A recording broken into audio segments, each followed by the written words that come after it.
ना ती काही मटक होईना हाज म्हणली जो सुनील हेच यात्रा विणली नाही तर मग तू बी घेती का त्या गाले हाज म्हणले तू बी घेती आजीने बी देखलं होती एवढी शिवती तरी देखत देख मग त्याला सांगू विणले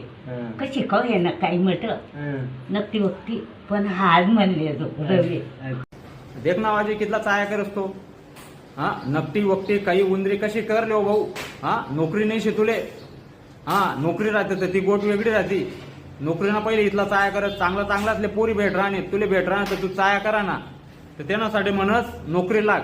तर ITBP म्हणजे जे Indo Tibet border police force म्हणजे ITBP यांना 112 जागासनी भरती निघेल शे पदनं नाव शे हेड कॉन्स्टेबल डायरेक्ट तुमले हेड कॉन्स्टेबल पद ज्या पण भाऊ आणि बहिणी या भरती होतच त्यातले शिकाणांना जे शिक्षक काम करतच तेच ना या जागा शेत तर शैक्षणिक पात्रता लागणार शे यासाठी मानसशास्त्र विषय मध्ये तुम्ही पदवी पाहिजे